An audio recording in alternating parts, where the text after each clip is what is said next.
ये हिंदुस्तान की परंपरागत संस्कृति का आचरण करने वाला व्यक्ति है। ये हमारी संस्कृति है। सेक्युलरिज्म, सोशलिज्म, डेमोक्रेसी, ये बातें दुनिया से हमको सीखनी नहीं है।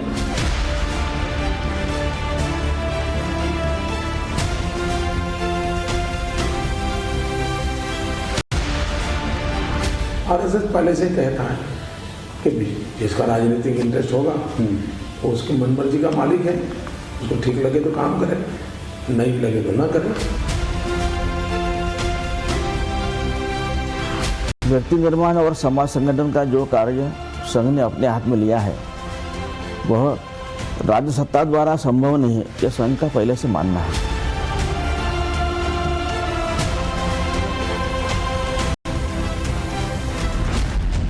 देश की राजनीति में, विपक्षी खेमेबंदी में, कथित सेकुलरवादियों की जमात में और राजनीतिक गलियारों में गूंजती तीखी आवाज में निशाने पर ज्यादातर रहती है एक संस्था, एक परिवार, एक कुनबा, संघ, राष्ट्रीय स्वयंसेवक संघ।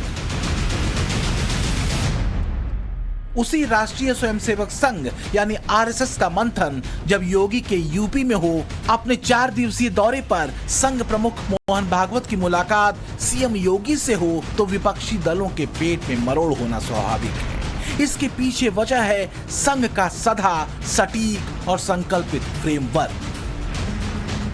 संघ यानी आरएसएस अपने लक्ष्य को लेकर बहुत स्पष्ट है। समाज के अंतिम पायदान पर खड़े हुए व्यक्ति तक पहुंचने के लिए संघ ने एक खास रणनीति बनाई है। अवध प्रांत की बैठक में सरसंघ चालक मोहन भागवत ने अपने तमाम कार्यकर्ताओं को सामाजिक समरसता के मूल मंत्र के साथ में जनसंपर्क अभियान छेड़ने को कह दिया है। तो इस बार संघ की बैठक में क्या हुआ? संघ की दृष्टि और लक्ष्य पानी की तरह साफ है। जातिवाद के खिलाफ संघ कार्यकर्ताओं की अलख और सांस्कृतिक राष्ट्रवाद के उस सूत्र से पूरे भारत को जोड़ना जिस राष्ट्रवाद ने बीते करीब 9 वर्षों में भारत की श्रेष्ठता उसके सामर्थ्य के साथ विश्व मंच पर सिद्ध की है। यदि कोई एक संगठन है जिसके कि 30,000 स्कूल हैं पूरी दुनिया में, इसका कोई दूसरा उदाहरण नहीं है, तो वो विद्या भारती है, वो संघ का संगठन है। मैंने कहा यदि सबसे बड़ा छात्र संगठन है विद्यार्थी परिषद, वह संघ का संगठन है। फिर मैंने कहा वनवासी क्षेत्र में वनवासी कल्याण आश्रम है, सेवा भारती है, भारतीय मजदूर किसान संघ, विश्व हिंदू परिषद के अलावा मैंने बताया भारतीय जनता पार्टी पास देश की नहीं विश्व की सबसे बड़ी पार्टी है, उसके अधिकांश नेता स्वयंसेवक हैं। दरअसल मुद्दा उस संवाद का है जो अगर टूटा तो विपक्षी राजनीति अपने दांव को चलने से नहीं चूकेगी। बात उस भरोसे को कायम रखने की है जो भरोसा अपनी स्थापना के 99 वर्षों में समाज के हर तबके से जुड़कर संघ ने स्थापित किया है। अखिल भारतीय विद्यार्थी परिषद, राष्ट्र सेविका समिति, भारतीय किसान संघ, भारतीय मजदूर संघ, मुस्लिम राष्ट्रीय मंच, राष्ट्रीय सिख संगत, सरस्वती शिशु मंदिर, वनवासी कल्याण आश्रम। संघ एक व्यक्ति निर्माण की प्रयोगशाला है जो देशभक्त स्वयंसेवक तैयार करता है, जो स्वयं की प्रेरणा से इस हिंदू राष्ट्र के लिए सर्वस्व निछावर करने के लिए उन्मत्त हो, तत्पर हो, बद्ध हो। ऐसे स्वयंसेवकों का निर्माण करना, हिंदू समाज को संगठित करना और हिंदू समाज के न संगठित होने पर उसके क्या इतिहास में दुस्सह परिणाम रहे हैं, क्या गंभीर परिणाम रहे हैं, इससे हिंदुओं को अवगत कराते हुए उन्हें संगठित करना ही संघ का उद्देश्य है। संघ का समाज से जुड़ा यही संवेदनशील सूत्र राजनीतिक रूप से कई दलों को परेशान करता है। लेकिन सच यह है कि जब जब भी राष्ट्र विपदा या आपदा के घेरे में आया, संघ के स्वयंसेवकों ने अपने राष्ट्र धर्म और राष्ट्र निष्ठा को चुपचाप निभाया। भारत में कश्मीर विलय के वक्त जब भारत सरकार असमंजस की स्थिति में थी, उस वक्त बड़ी अहम भूमिका निभाई थी तत्कालीन संघ प्रमुख गुरु गोलवलकर ने। तब सरदार पटेल के कहने पर गुरु गोलवलकर ने महाराजा हरि सिंह से बात की थी। इतना ही नहीं, दादरा नगर हवेली और गोवा के विलय में भी संघ की भूमिका अहम रही थी। 1962 के इंडो चाइना वॉर में भी संघ की भूमिका अविस्मरणीय रही। युद्ध के दौरान संघ के कार्यकर्ताओं ने आर्मी रूट्स पर नजर रखी ताकि कोई दिक्कत हो तो अलर्ट किया जा सके। प्रशासन की सहायता के अलावा संघ ने सेना के भोजन का इंतजाम करने और सैन्य परिवारों की मदद और घायल सैनिकों को रक्तदान करने का भी जिम्मा उठाया था।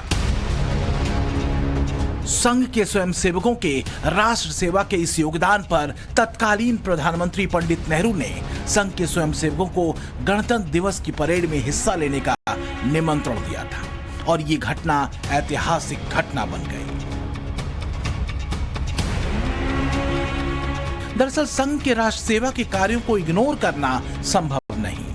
वो तब भी नहीं था और अब भी नहीं। अगर देखें तो अपने नाम से ही आरएसएस अपने राष्ट्र संकल्प को साफ कर देता है। राष्ट्रीय स्वयंसेवक संघ में 3 शब्द हैं। एक राष्ट्रीय जो अखिल राष्ट्र से जोड़ता है, स्वयंसेवक जिसकी ध्वनि और संकल्प सेवा है, और संघ यानी परिवार, यानी एक ऐसा परिवार जो राष्ट्र सेवा के संकल्प से जुड़ा है। व्यक्ति निर्माण और समाज संगठन का जो कार्य संघ ने अपने हाथ में लिया है वह राज्य सत्ता द्वारा संभव नहीं है, यह संघ का पहले से मानना है। और इसलिए राजनीति में सक्रिय ऐसे संघ संस्थापक डॉक्टर हेडगेवार जी ने राजनीति से अलग होकर संघ कार्य आरंभ किया है। देशभक्त और सामाजिक सरोकार समाज में निर्माण करना,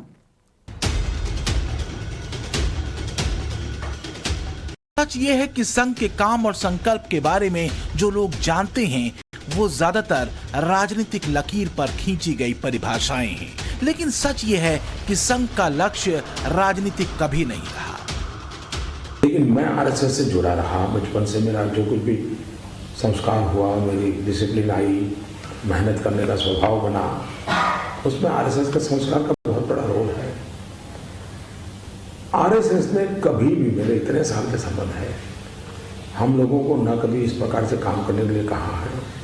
आरएसएस पहले से ही कहता है कि जिसका राजनीतिक इंटरेस्ट होगा वो उसकी मनमर्जी का मालिक है, उसको ठीक लगे तो काम करे, नहीं लगे तो ना करे।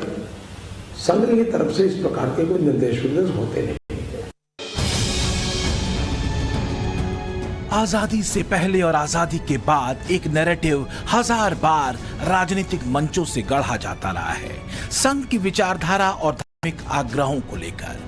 ये कि संघ एक कट्टरपंथी संगठन है और भारत को हिंदू राष्ट्र बनाना इसका लक्ष्य है। आखिर इस नैरेटिव के पीछे वजह क्या है? चूंकि संघ भारतीय राष्ट्रवाद को सनातन संस्कृति के साथ जोड़ करके, सनातन के साथ जोड़ करके देखता है, इसीलिए इसका लोग अभिप्राय मान लेते हैं कि संघ राजनीति कर रहा है और खास करके धर्म की राजनीति कर रहा है। लेकिन उनको ये समझ में नहीं आती है कि यही सनातन है जो उत्तर से दक्षिण तक, पूर्व से पश्चिम तक भारत को जोड़ करके रखा है। संघ 2025 में अपनी स्थापना का शताब्दी वर्ष मनाएगा और इस मौके को लेकर संघ ने सामाजिक स्तर पर अपने नए लक्ष्य तय किए हैं। इसके तहत अब संघ कार्यकर्ताओं को दलित बस्तियों में पहुंचकर लोगों से जनसंपर्क करने को कहा गया है। मस्जिदों में मौलवियों से संवाद करने, चर्च में पादरियों के बीच पहुंचकर बातचीत करने और गुरुद्वारे में ग्रंथियों से संवाद करने को भी कहा गया है, ताकि आपसी भाईचारा और विश्वास मजबूत हो। जरूरी है कि हुकूमत और आरएसएस के दरमियान मुसलमानों के साथ डायलॉग का सिलसिला शुरू किया जाए और बातचीत की जाए, ताकि एक अच्छा माहौल और वातावरण बने। खुशहाल माहौल में खुशगवार मिजाज के साथ में अगर बातचीत की जाती है तो मैं समझता हूं कि पूरे भारत से नफरत का खात्मा होगा।